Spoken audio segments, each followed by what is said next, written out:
So we are live, I guess, right? Yeah. Okay. Well, thank you everybody for joining us here today for this webinar, PTAB rules, the good, the bad, the ugly. That's a name that we use a lot, and it's also a name that Scott McEwen used for his article on this topic. So we're looking forward to talking to you about the current proposed rules to bring you up to speed. And before we get going, I want to specifically thank our sponsor for this webinar, who's McGall, Gaudry, and Franklin. And they're a new firm, and they're a bunch of lawyers who have big IP law firm experience. And IP Watchdog fans will recognize the name Gaudry. That's Kate Gaudry, who has joined us on many a webinar and is an expert on all things computers, IA, machine learning. And Tom Franklin has also joined us on occasion. He does an awful lot with statistics and patent prosecution. So they're a new firm. They want to get the name out that they now exist. So we're really appreciative of their sponsorship for this event. So thank you to McGall, Gaudry, and Franklin for being a sponsor. We really appreciate it. And next we have Renee is joining us. Renee is going to introduce our speakers, and then we will be off and running. Renee. Hello. And before I go there, I want to talk about CLE. So we have applied for CLE for this program in Arkansas, California, Georgia, Illinois, Minnesota, Missouri, Ohio, Tennessee, Texas, and Vermont. And just so you know, New York is also included in there, as are several other states due to reciprocity. So just wanted to get that out to start with. Now we're going to start with our introductions. You've got a fantastic panel that are very, very well versed on this topic, starting with Scott McEwen. He is a partner at Ropes and Gray's IP litigation practice and chair of the firm's PTAB group, where his practice focuses on post-grant counseling and litigation matters at the USPTO and related appeals to the U.S. Court of Appeals for the Federal Circuit. He also specializes in inter partes review and post-grant review before the PTAB and provides advice on USPTO post-grant proceedings concurrent with complex ITC and district court litigations. He's been named one of the world's leading patent practitioners for post-grant proceedings by IAM magazine. And he is the most active PTAB trial attorney in the U.S., having handled more than 150 PTAB matters since 2012, including those in which more than $500 million was at stake. Next, we have James Carmichael. He is the founder and managing partner for Carmichael IP, PLLC, and a former administrative patent judge on the Board of Patent Appeals and Interferences, which is now the PTAB. He was employed by the USPTO for 8 years, including working in the electrical and computer division of the board as an examiner-in-chief. Before becoming a judge, he also served 5 years as an associate solicitor of the PTO, where he has represented the agency in federal court and litigation and argued more than 30 cases in patentability and reexamination at the federal circuit. He's also helped develop PTO procedures relating to the duty of disclosure as well as post-grant proceedings. Currently, he represents inventors and patent challengers before the USPTO in patent prosecution and inter partes review proceedings. Those are tough to say. And regularly serves as an expert witness on the PTO prosecution and post-grant procedures. Last, we have Gene Quinn. He is a patent attorney and a leading commenter on patent law and innovation policy. He founded IP Watchdog in 1999, and since he has twice been named one of the top 50 most influential people in IP and has repeatedly been recognized as one of the top IP strategists in the world. So you are in fantastic hands with this group of panelists. Gene, back to you. Great. Thanks a lot, Renee. And I'm glad to have Scott and Jim joining me. Not only are they two of the top PTAB attorneys out there, they're my friends. We all live sort of in the Northern Virginia area. We get together from time to time. It's always good to chat with them. We talk about this all the time because it is what we do and it is what we love. And Scott, we would probably need to update your bio by now. That 150 number is way low. It's been on your bio for years, but Scott has handled so many of these cases. And Jim is year after year, one of the top, if not the top most winning percentage wise for patent owners. So And they also chair my PTAB program, co-chair of the PTAB program we do in January. So appreciate you guys being here. Before we really dive into the bullet points that make up this notice, want to get your initial thoughts. I have my initial thought here on the screen already, and this was text from the registration page, so everybody has presumably already read that. My thought is this advanced notice is an unusual process, but I don't think it's wrong. I think actually it probably is really good government, where they ask for comments, and then they got comments back. Now they're saying, this is what we're thinking about doing before they write the rule. I mean, this seems to me to be transparency, and that has gotten a lot of people in an uproar, which we will talk about. But what substantively it appears to me is there's something there for everybody to really, really love, and there's something there for everybody to really, really hate. So if this matters to you, you need to make comments, and the deadline for comments is coming up here in June. I think it's June 20th is the deadline for comments. So those are my initial thoughts. Scott, your initial thoughts. Thanks. And I'll just point out that given the sequence of introductions, that makes me the good. So I just want to make that clear. Oh, well, that makes me the ugly. Well, that's probably true out of this group, I guess. You know, I am losing weight though. I am, so that's good. You made up the order, so well, you know, I usually refer to you as Darth Vader. So, well, so you're Darth Vader after he has become good again. Right. Okay, I'll take that. We need the intro music. Yeah. You know, it's. I would agree that, you know, certainly from a transparency perspective, it's a positive development. I do think it probably goes a little bit too far in its inclusivity, we'll just call it. Certainly, you want to know, or you want the public to know that they're being heard. And so a lot of these ideas that came in to the ANPRM were a result of the previous RFC. And I think what the PTO has done is taken all of that without filtering at all, and you know, throwing it out there to say, okay, public, you know, what do you think about some of these ideas? And on the one hand, that, you know, that seems fair and inclusive and transparent, but at the same time, there are some ideas in here that I think, regardless of what the public thinks, right, that the PTAB just, you know, PTO just can't do some of these things. And you know, we'll talk a little bit about the hearing before the House Judiciary, where you know, it was pretty clear that some of the folks in Congress were scratching their head about some of these proposals, maybe not understanding that, you know, the exercise here was not so much of, well, we think we can do this. It was, well, we've been told to do this, and now we want to get sort of, you know, a more focused feedback on some of these ideas. So, you know, from a political perspective, you know, it's sort of good and bad in that, you know, you can show folks that you're being open-minded to all sides of the debate, but at the same time, you know, when you're an expert agency and you're promoting, or at least proposing ideas that, you know, maybe you don't have the power to do, you know, you sort of have lawmakers looking at you a little bit strange. So, you know, I guess there's some political heat to take from being this open-minded. Yeah, we'll come back to that, because I think there's some debate as to whether they do have the power or they don't have the power. I think some things maybe they quite clearly don't have the power, but for a lot of it, they probably have some power. But it is interesting to see that everybody wants transparency. That's the buzzword. But then you give transparency and you get to see how the sausage is made. Now, the three of us know how the sausage is made, right? Because we're in DC, we go to these events, we talk to these people.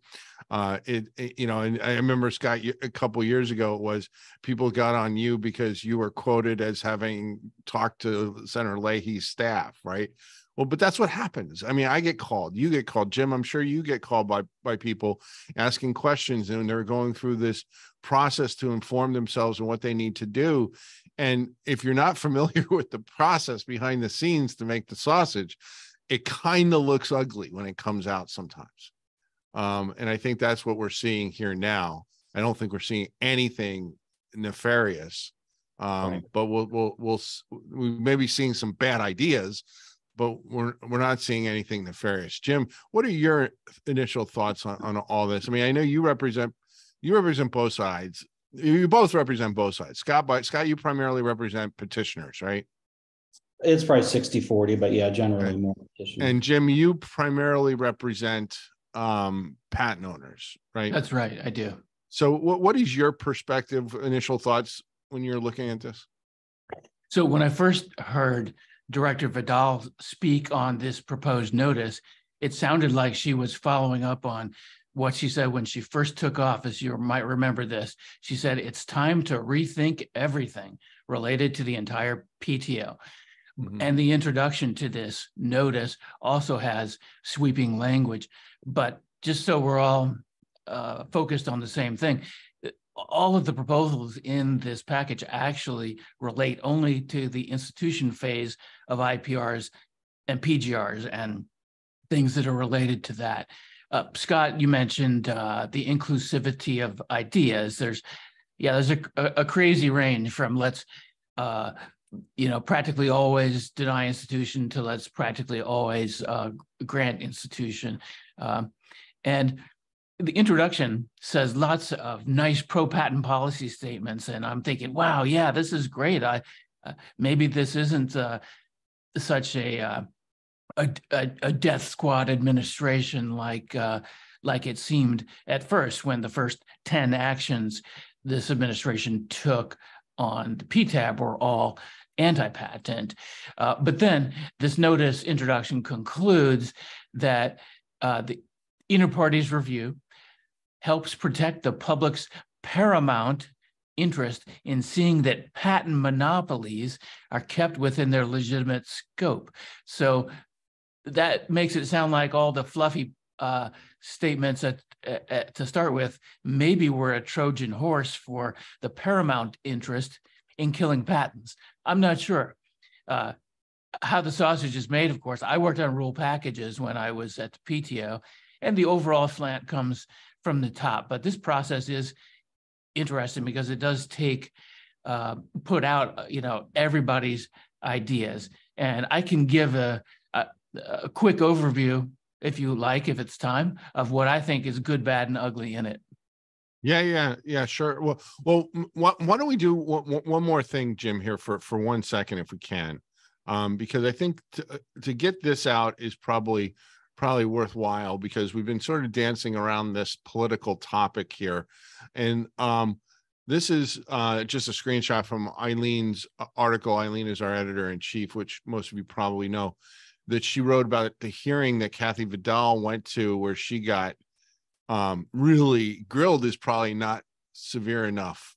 I mean, she was raked over the coals by both sides of the aisle. And then subsequently, Senator Leahy, who now is no longer in Congress, but Senator Leahy wrote an op-ed in The Hill. I don't know whether you got a chance to see that, where he concluded by saying USPTO Director Vidal must abide by and enforce what Congress overwhelmingly passed through the AIA. So he doesn't think that she's doing, and he certainly didn't think Andre was doing the right thing with Fintiv. So there's a strong constituency of lawmakers that see both what Andre did and potentially what Kathy Vidal is trying to do as substantially weakening the system they created. So this is going to become very political. Mm-hmm. So I think we need to get that out there, because, the other aspect of the reason why that needs to get out there, and I'll let both of you comment on what the politics here, if you're interested, is because in order to get a rules package through, you need a certain amount of time. And Kathy Vidal does not have a whole lot of time left to do that. Everything really needs to go smooth, because I just don't see a rules package coming out. Rules package won't come out in Q4 of an election year, and it may not come out in Q3. And if it does, it'll have to come out, I think, early in Q3, because this whole process has to go through OMB. It has to be reviewed, and the OMB can sit on it. Even if OMB doesn't sit on it, I think the best case scenario is we're looking at getting the actual proposed rules sometime after Labor Day. when everybody tunes back in. And then we'll have another 2 or 3 months to comment on that. And then we'll get final rules. Maybe if everything goes extraordinarily well, by the end of the year or the beginning of next year. But if there's any hiccups, or they actually take into account the comments they get. See, that's the thing.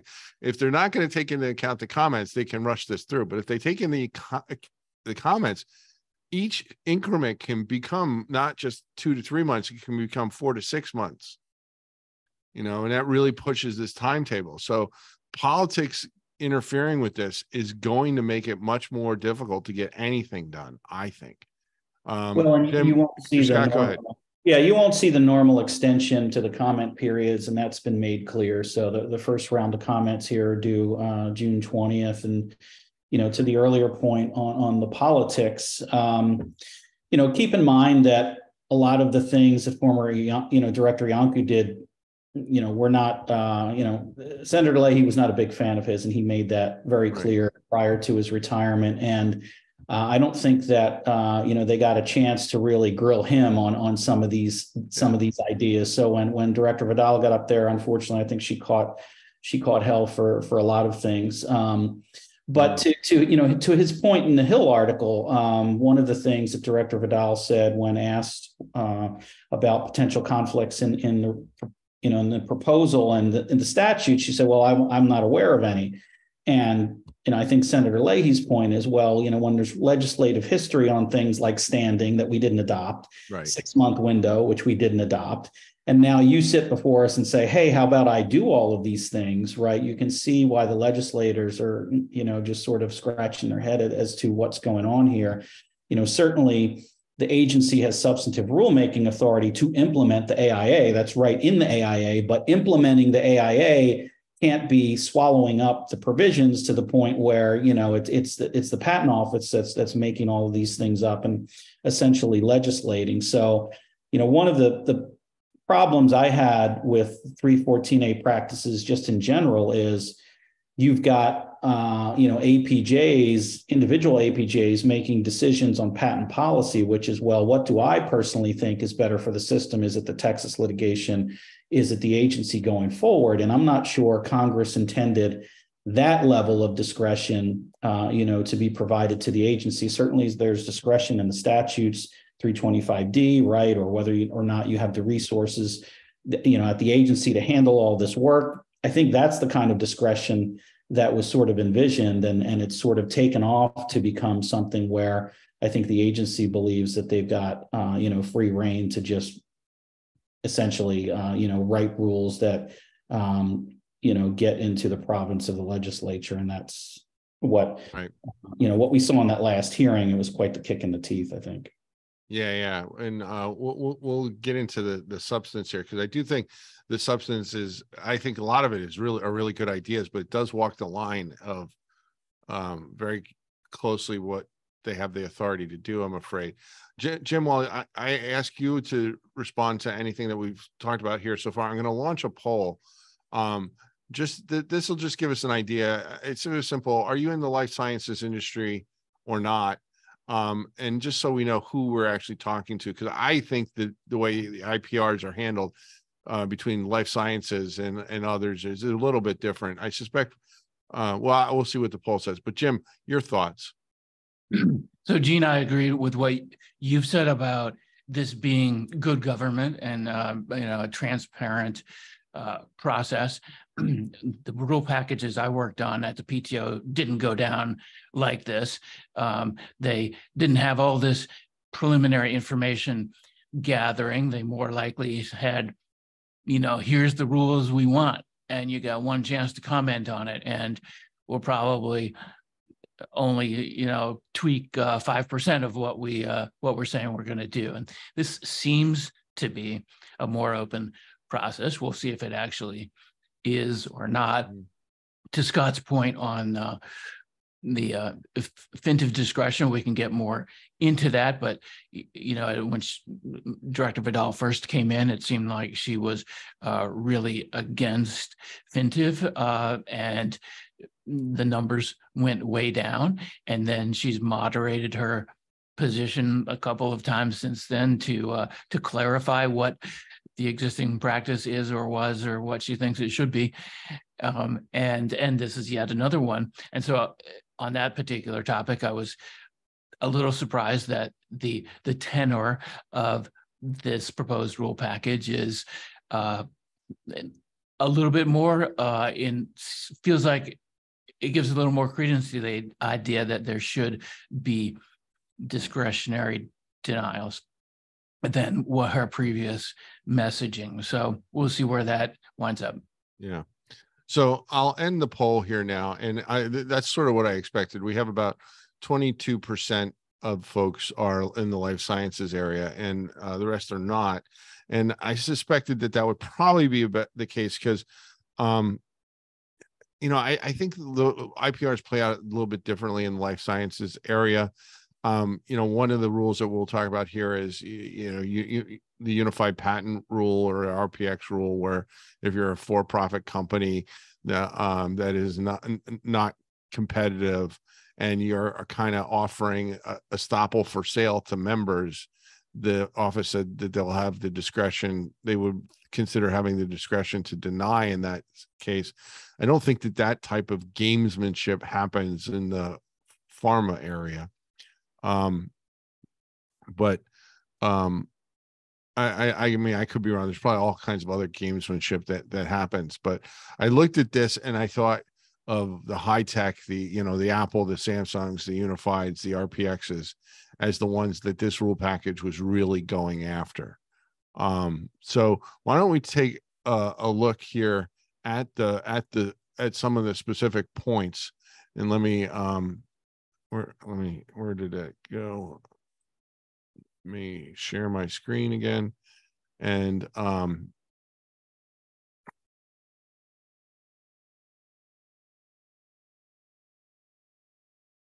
there it is. Okay. So here are some of the major points or proposals. They had 7 major proposals, and then they had other proposals. Jim, where do you want to tackle this starting? If you read through the notice from beginning to end, it is kind of funny. It kind of loops around on itself and comes back on different ideas, which is fine. There's a lot of different ideas in that. I would like to, if you don't mind, give a real quick identification of what I think is sure. The goodest, the baddest, and the ugliest.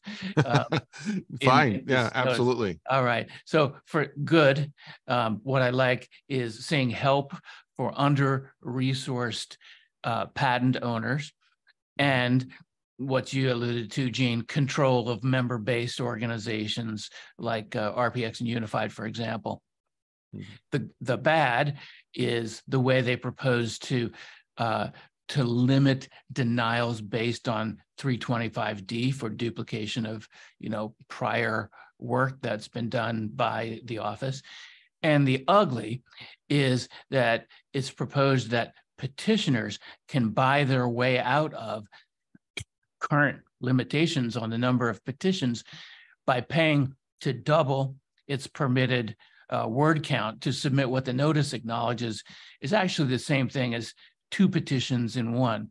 So if patent challengers have enough money, they can file twice as many petitions as they could otherwise. That just seems ugly to me. So that's my good, the bad, the ugly. Okay, good. Scott, do you have I know you wrote an article, you broke them down as good, bad, ugly. What do you think? Yeah, everything Jim said, but opposite.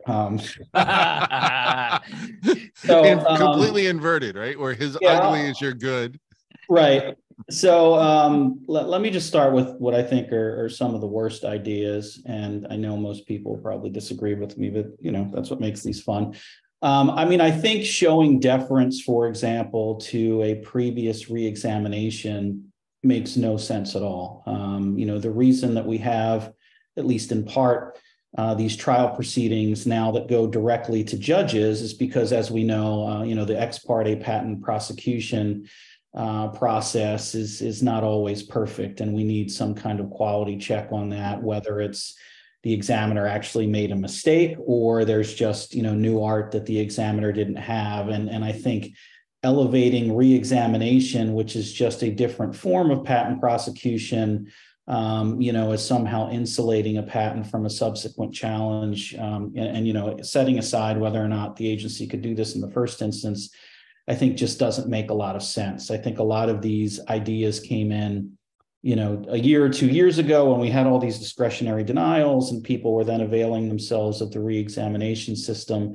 Nobody wants to go back to the earlier re-examination system. It's a lot longer, or at least it was. And, it's ex parte, and anyone that's dealt with that process knows that it's certainly the examiners are a bit more experienced there, but it's still a one-sided discussion. And I don't think, deferring to those previous determinations makes any sense. And I think the same holds true with the district court. I can go out and sue someone that doesn't have the resources to fight me, get the result that I want. And now I have this gold-plated patent that's been upheld on validity, but it's never been assessed for patentability. And I made this point a few weeks back at Litigation Masters that, the assessment for patentability and validity are two different things. That's why when you get a final written decision, it says that the claims are either patentable or found, not unpatentable. It has nothing to do with validity. That's a completely different question.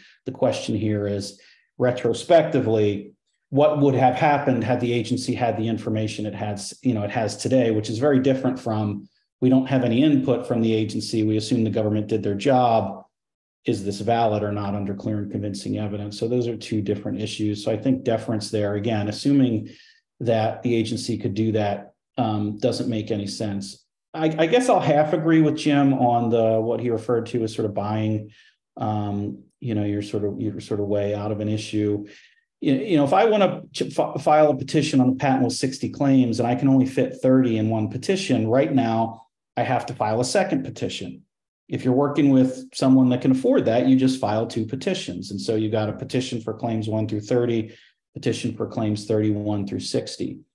This proposal would essentially say, well, you're still going to get charged essentially the same amount, but let's just all keep it in one petition. I think that makes sense. On the other hand, if someone is filing a petition on 20 claims and says, well, I can afford 6 petitions, why don't I just buy all these extra pages and I'll have 15 grounds for these 20 claims? I don't think you should be able to do that. I think that gets into, essentially rewarding people with deep pockets. But, sort of administratively consolidating something where it was previously just divided in 2 just for word count reasons, and you're still charging the same amount of money, I don't really see much of an issue there. Well, Scott, it's not just dividing what you taking 2 petitions that you were already allowed to file and putting them into one, because the current process requires anybody who wants to file more than one to justify it. Now it doubles it. You don't have to justify essentially 2 petitions. You only have to start justifying once you want to do what is essentially 4 petitions now, or 6 even. Right, but if if my first petition is for claims 1 through 30 and my second petition is 31 through 60, the justification there is pretty clear, right? I couldn't fit them all in one. So there's a class of filings that I think could be simplified, and then there's another class of filings, which is, I used to refer to them as piling on petitions, right? I don't think we should be doing that, but sort of having this artificial distinction where there's multiple petitions just because there's too many claims. It seems to me that we could come to some kind of common sense solution there, and the PTAB could also consolidate all these other things once instituted, but they don't do that either. So you have all these separate petitions, and then people take that data and they say, well, my patent's been challenged 4 times, it's unfair. Well, you have 125 claims, right? I couldn't get them all into one petition. It's really one challenge. I just split it into 4. And then I'll just quickly hit the under-resourced inventor. To me, this is just empty virtue signaling, right? We're basically saying, well, if there's a small inventor that's trying to start a business that hasn't made any money, let's apply a different standard to them, which I don't know. If I'm a patent owner, I don't know that I feel all that good about having a patent that's sort of been, where I've gotten sort of extra points on the exam for. And then when I do start making money, certainly people that are interested in challenging it aren't going away. So, it seems like I'm just delaying the inevitable of, well, why don't you wait until your business gets some real traction and you're making money? Then we'll take it back from you. So I know that a lot of the inventor groups are, excited about this provision. But number one, I think almost no one would qualify for it because, you can't be making almost any money. In order to qualify for it, you're going to have to come clean on any partnerships or, finance agreements, et cetera, that you have. I'm not sure you want to do that. And like I said, just finally, applying rules to, differently just because of, the people are different, it seems like not a constitutional scholar, but it's, sounds equal protectionist, right? We don't want to have different standards just based upon who the people are that own the patents, right? Everybody needs to meet the same standard. And so, I think a lot of time and effort. I disagree with a lot of what you said. And actually, I disagree, I think, with both of you about the giving petitioners the right to just pay more for more pages and more ability to challenge all in one. With one caveat is how is the Patent Office going to recognize quota for these judges? So we all know that, like there are certain big filers that will file 4, 5, 6 petitions on the same patent on the same day. And when that happens, those are extremely likely to be getting picked out because you're working on the same specification. And, this is okay. So the one is claims 1 through 15, 2 is, 16 through 30, 3 is 31 through, whatever. And, those are not, they should not count as, 6x towards the quota, but they do. And that's why I think they don't consolidate them. And then, so if we're going to say, hey, look, this is one petition, consolidate everything, let the judges, have at it. And maybe if it's longer page wise, they get like a little bit of a kicker, like 1.5 quota or whatever. I think what we're going to see is we're going to see less institutions, because right now I think we have a system set up, and the Government Accountability Office agreed with me when they said that they thought that the system for almost incentivized institution. And I think it does it with a lot of judges. So I don't think that maybe could work. I also really, I like the fact that they are looking at people who are under-resourced inventors who resource in the U.S., have employees in the U.S. That whole thing seemed to me to be like an idea of trying to import some of the ITC domestic industry thoughts into this process. If you're a small inventor, you're making money, you have employees, that ought to be a consideration primarily, I think, in some of the high profile situations we've seen where we've had that where a successful inventor is doing it and now getting challenged, but not successful like on the billions of dollars. They're making hundreds of thousands of dollars, and then they get challenged by a foreign entity who wants to flood the market and has already been trying to flood the market with counterfeits and knockoffs, and they've been successfully stopped, and now they challenge the patent. And those situations are those companies just have different levels of resources, and maybe all this should go through Congress and legislation. But I think the problem that Senator Leahy has and Darrell Issa, Congressman Issa has, and others is the statute gives the director discretion to institute, and that discretion cannot be appealed. And they've made this discretion like complete. And now the fact that the Patent Office is trying to, show that, like go full Monty and show all their cards and say, hey, this is how we plan on using that discretion. The Congress is saying, oh, well, we didn't intend you to use the discretion in that way. We intended you to use the discretion the way we wanted, which was to allow everybody to file all the time as many as they want. Well, that's not discretion. So I'm not sure Congress is saying that. One retired congressman is saying that, perhaps. Well, I think that was what.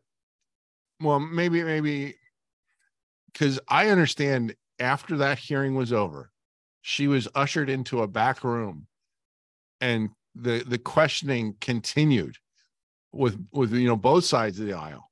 I think there is a lot of anger at what she's doing and what she's trying to do. And she's told us, and I think she's told other outlets, that if she thought the PTAB was working properly, she wouldn't be doing this. So she doesn't think it's working properly. And I think that, the fact that everybody is upset with Kathy right now suggests that maybe she's doing something right. I'm not upset with her because she set the expectations so low when she came in that she's exceeded them from a patent owner perspective. If I could orient the audience to what it is we're talking about, the proposal to help under-resourced inventors. And Scott, you're right, there might not be that many of them, but when there are, and there are, I represent them, they really need help. So the idea is, if you qualify as an under-resourced patent owner, we can get into what that means. The standard for institution of a IPR against you rises from reasonable likelihood up to compelling merits, which is better defined now in this proposal.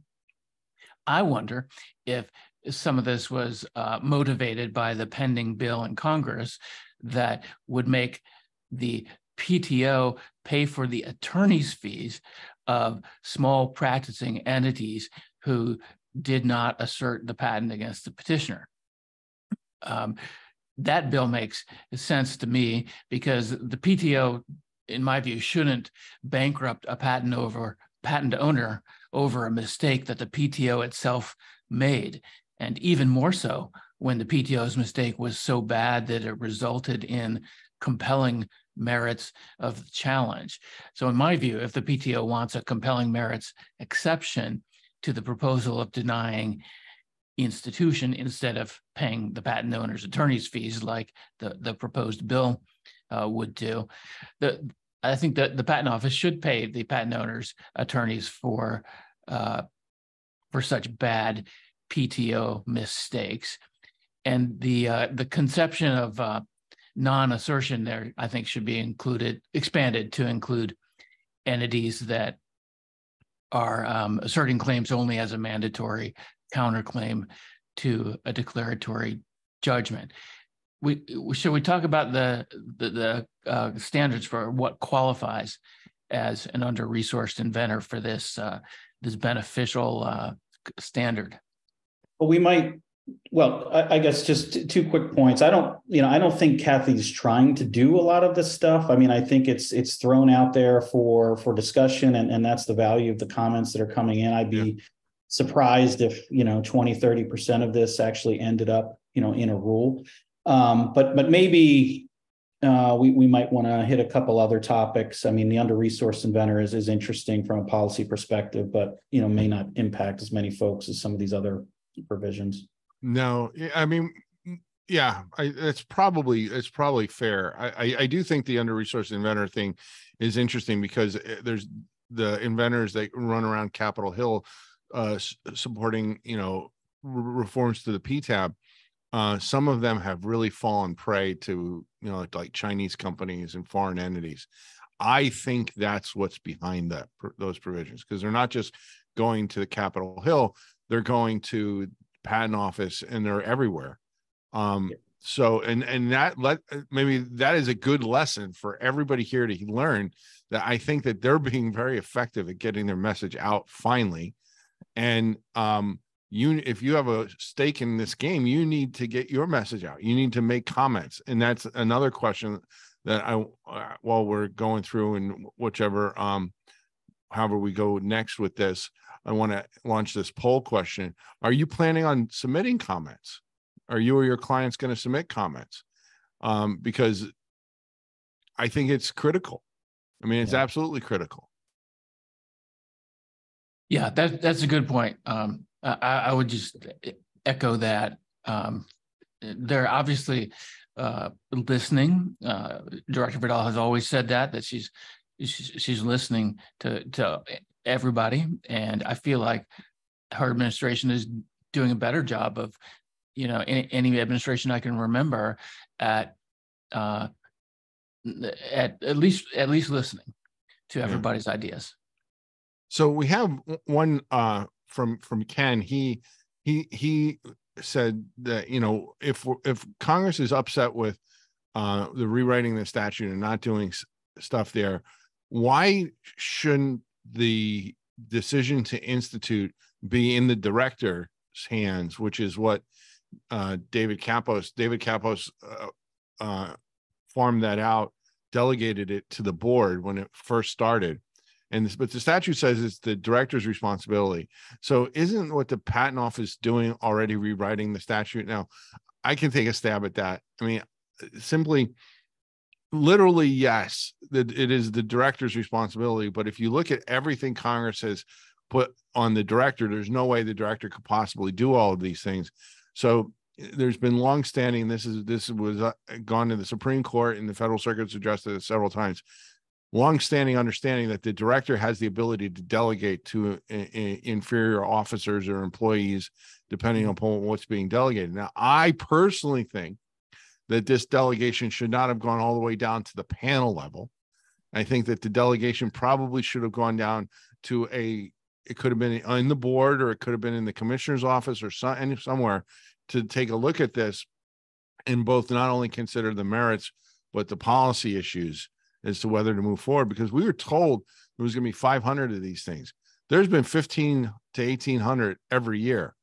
So if this was about getting rid of bad patents, I would far prefer them spending much more time on the patents that should not have been issued and getting that right and more detailed than casting a wide net. But what say you, Jim? Yeah, I don't love the current setup where the same panel that decides institution ultimately does the ruling. That seems to be not contemplated by the statute. And I think we all know about confirmation bias. Once you said something in a institution decision that is supposedly preliminary based on a very partial record, you don't want to say that you are changing your mind in the final decision.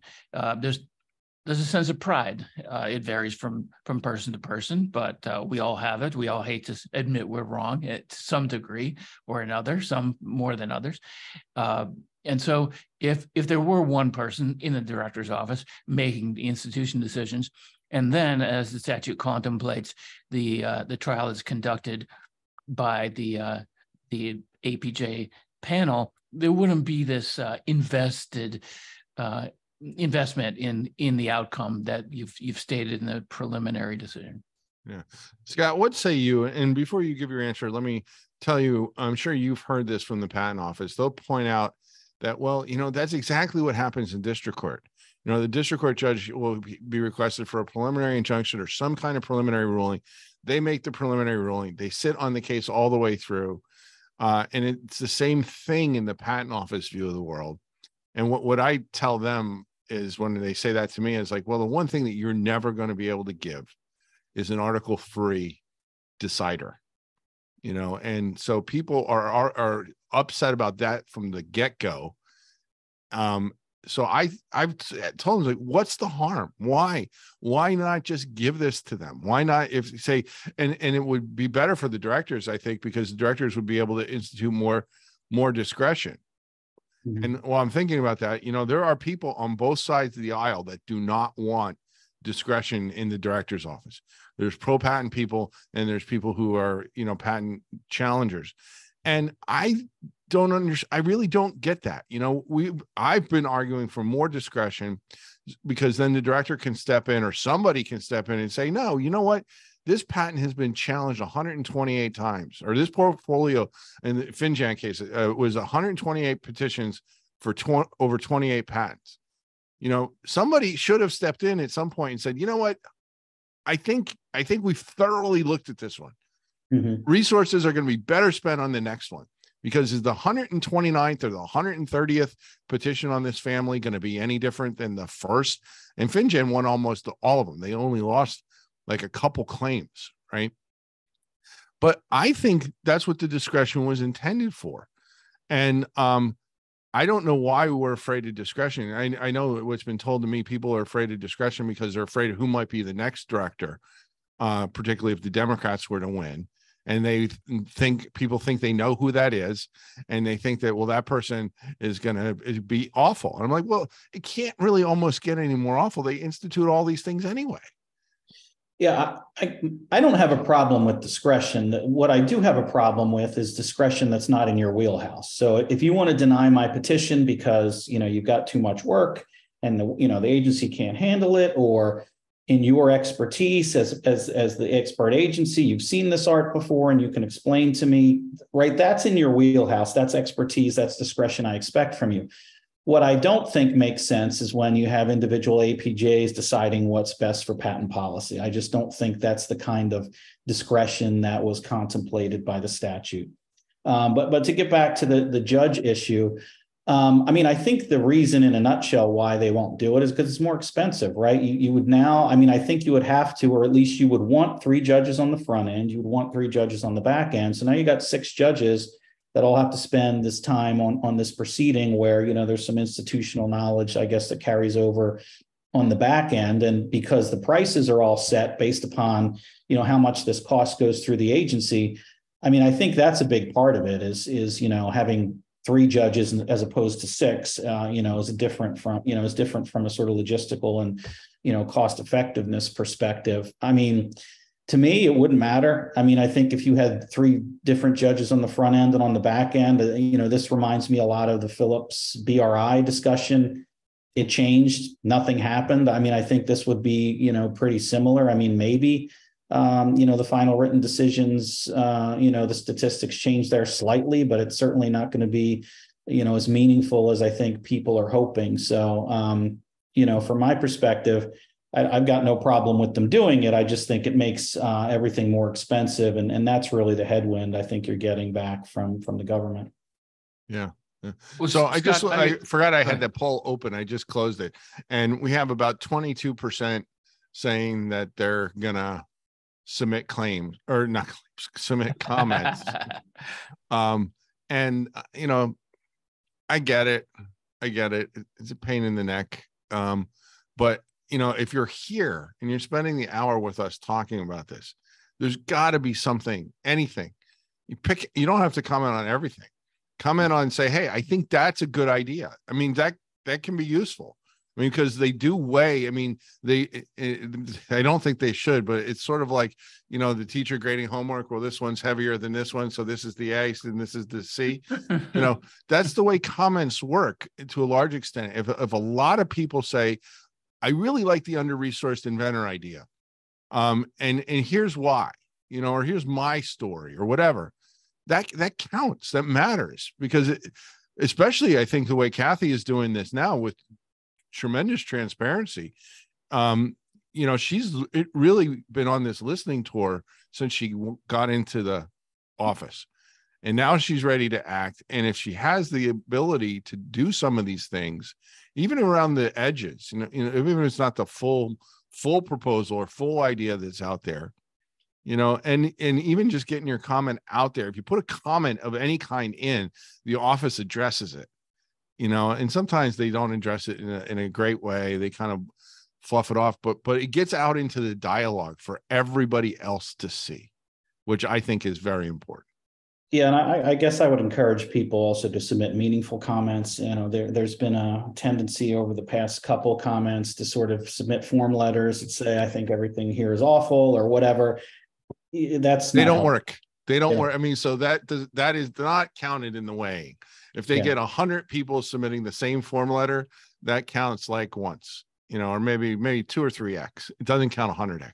Well, that would make sense, Gene. But they seem to be giving lip service to the fact that 125 people cut and paste the same thing, which is surprising to me. That's like that's not individual thought that's going to help the process. And I want to echo what Scott said. It's good to have a thoughtful comment. Like when I was working on rule packages at the PTO, a comment that says, I like this proposal because, and then one sentence, is much more meaningful than I like this proposal. Yeah. So we have a question here from Greg. It says, it seems the patent office keeps tilting the rules so petitioners can pay a large fee and get a lower standard for 102 and 103 arguments. And now the proposed rules allow yet another fee so petitioners can get larger word count. Am I missing something? How is the system fair? What I would just say very quickly is that maybe that part of it isn't fair. Obviously, I'm in the minority here. I think both of you have some questions about that, paying for more words. That really didn't bother me, but I do think, and I'd like to get your thoughts on this. If you look at all of these ideas in total, I think it would make, and like Scott said, probably 20 or 30% of these are actually going to wind up in rules. But if all of these did wind up in rules, the system, I can't envision the system getting anything other than better for patent owners than what it is right here today. So I view this package moving forward, at least currently as it's formed at the moment, as pro patent owner. Now I understand that there's pieces of it that are not, but I think I see a lot of understanding and appreciation. The under-resourced, the Unified and RPX, the estoppel shield. These are things that patent owners' side have been arguing about for a long time, particularly the estoppel shield for Unified and RPX. The fact that the patent office has put that in writing, that they're thinking about that issue, to me suggests that there's real thought at the office, at least, that the system is not fair for patent owners and needs to be adjusted in some significant ways. And in those ways, I think maybe it's not adjusted as much as, well, let's just enforce the damn rule. The rule says if you're in privy, then you get one bite at the apple. Your thoughts, both of you. Scott, let's start with you. Jim, I'd like you to respond to the same thing. In total, do you view this pro-patent or favor of the petitioner or neutral? I would say on balance, there's a lot more pro-patent concepts in here, but I would also say that they seem to be the most likely to be shaken out, not because they're pro-patent, but because a lot of them, I think encroach upon the province of the legislature, and it's taking things like, compelling merits, for example. We already have a standard. How is it that the patent office can now set a higher one for, and then, just for certain circumstances. But, these are the kinds of things that I'm sure when Director Vidal was pulled into the back room, it was, what are you doing, right? We said 12 months, you say 6 months. We said reasonable likelihood of prevailing, you're saying compelling merits. This isn't going to fly. So, on balance, I think there's a lot of pro-patent ideas, but I don't know that you're going to, let's put it this way. I think when all is said and done, it's not going to be pro-patent. Yeah, I think that's right. Unfortunately, I agree with Scott. Wait, that's not unfortunate, but it is rare. So like this package has, I don't know, you counted them up in a certain way, Gene, say 14 proposals that you could identify, and 13 say are pro-patent, but that 14th one that's anti-patent, it would wash out all the others. And so it's hard to say that the whole package is pro-patent or not, because as I said in my opening comment, maybe it's a Trojan horse, all this stuff, to say, oh, look, we've considered all this stuff, and the one that we pick is the 14th one that really puts the screws more to patent owners. Well, and that is certainly a possibility, because one of the things that I think is fairly well known inside the Beltway is that there are at least some people in the administration who would prefer, and not necessarily in the patent office, but some people throughout the administration would prefer these rules or any rules move in a pro-challenger direction, not a neutral direction, and certainly not in a pro-patent owner direction. So I was surprised to read this, because when I read it, I thought it signaled a lot of appreciation of the issues that patent owners have been raising, and even the thought that these could find their way in rules is helpful. Because I unfortunately agree with Scott. I'm afraid that, and I hate this about you, Scott, when Scott makes a prediction, the predictions on dealing with the PTAB, he's like the Houdini or Kreskin or Karnak. Karnak was the Johnny Carson mystic. He's always right. So when he says 20 to 30% probably are going to be in the rules, and the rules are probably at the end of the day going to be not pro patent owner but pro petitioner, that's probably right.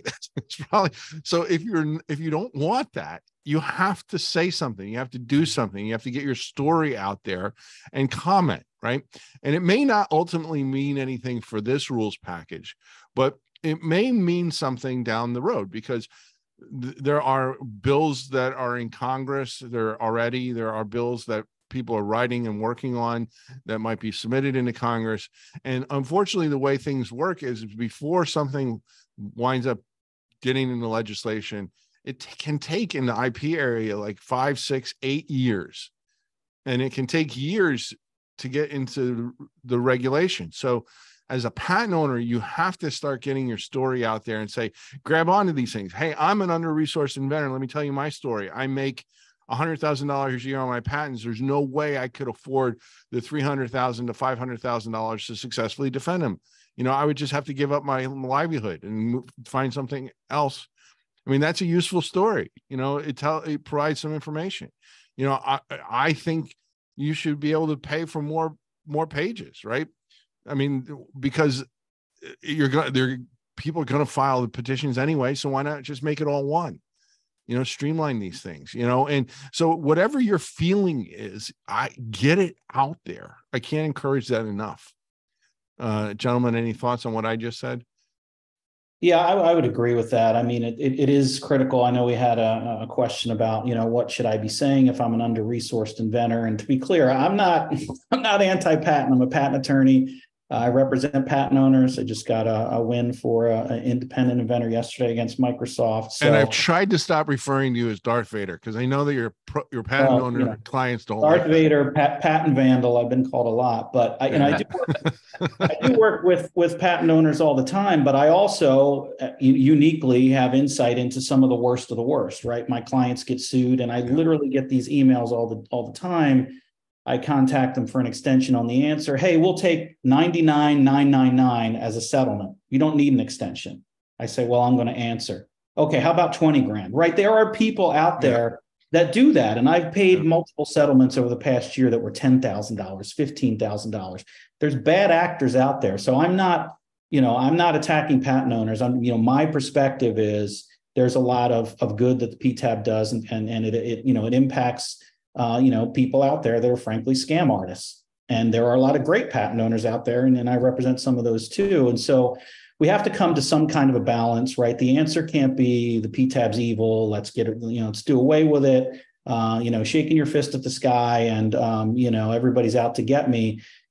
People stop listening to you. So if you want to submit meaningful comments as to this provision impacts me this way, here's how this is abused, this is how it should be fixed, right? Form letters and shaking your fist at the sky is not doing anybody any good. Yeah. And what I would just quickly say, and I know we're over time, we're just going to go over time in a couple minutes here, but what I would say is the mistake that a lot of patent owners make, I think, is they'll say that, patent owners don't abuse the system. The people who abuse the system are the petitioners. Okay. Well, that is certainly correct from your perspective. And I don't doubt anybody who says that. The problem is just as Scott said, there are real extortion artists out there that, let's settle for 50,000. No, I can't do that. Within like that much. Well, how about 25,000? Nope. Well, do you have $10,000 worth of authority? When within 30 seconds, they've gone from $50,000 to $10,000 on a patent litigation, for God's sake. That is unconscionable. So these things happen. I think it's been blown out of proportion by the industry. I think they took out an elephant gun to kill a mosquito when we could have addressed the extortion artists in a different way. But not recognizing that there are those people out there doing that makes you less credible. So you need to tell your story and why these rules would either hurt you or help you. That's what gains eyeballs in DC, whether it be in the agency level or in Congress. And that's why all three of us are stressing no form letters, because that they don't tell your story or your perspective. Jim. Yeah.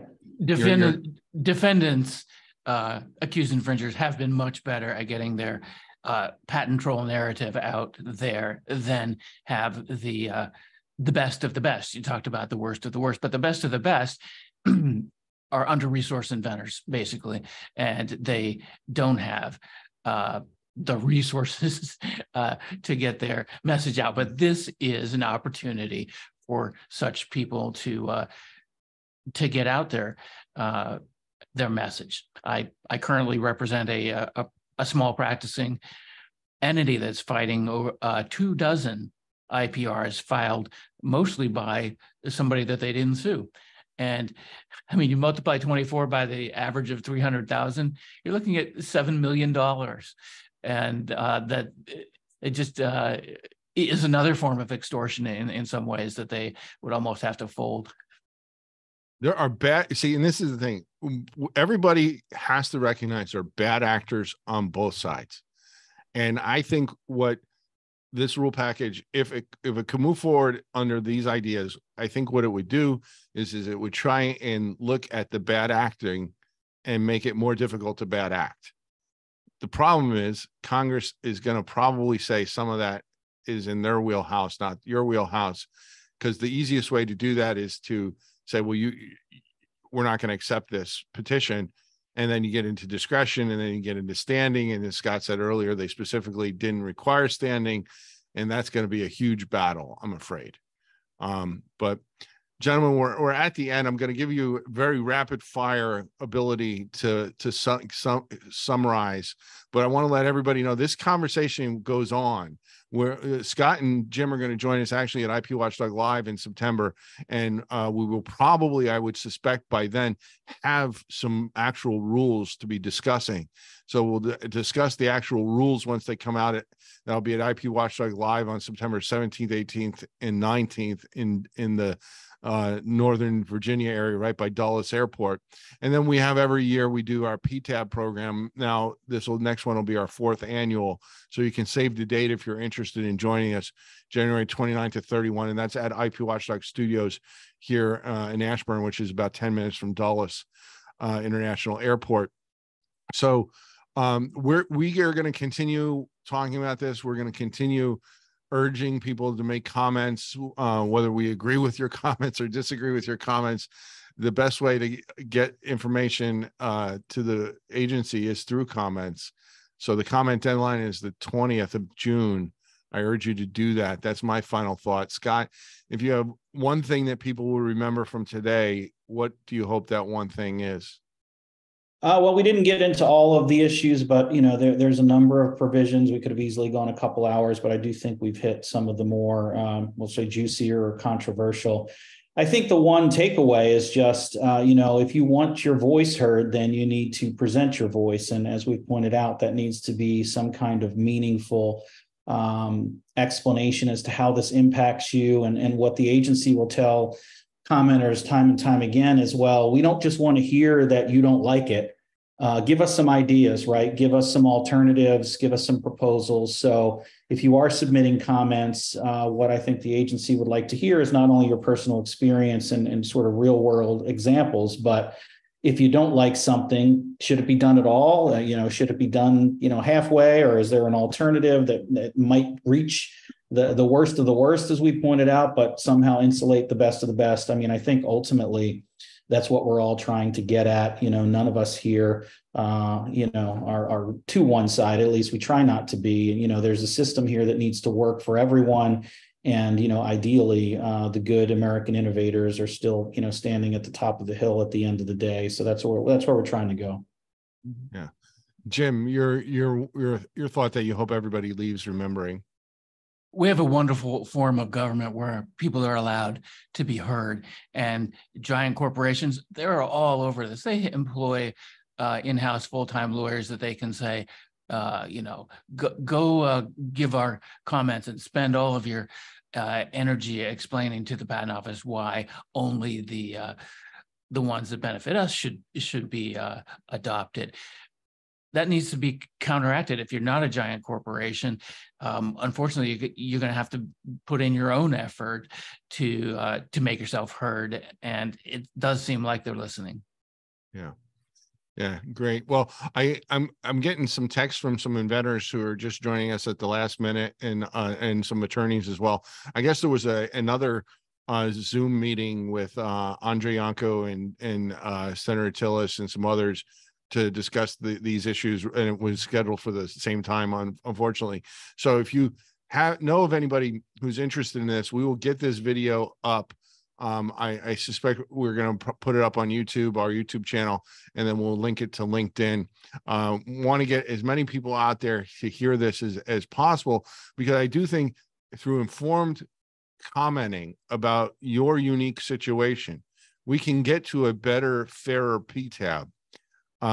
We're not going to get to the point, and I don't think we should be advocating for a demolition of the PTAB. That even if others agree with that, it's a political lift that simply cannot happen. I was at a dinner last week in DC, and multiple people said that, including members of Congress, said that that's just not going to happen. But everybody, including those same members of Congress, said that they did think there was an appetite to do something, that there is some recognition that maybe the PTAB is not exactly what we thought we had set up.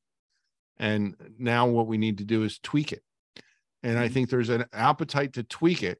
And whether the patent office can do that through this package or legislation, your voice needs to be heard. I can't stress that enough.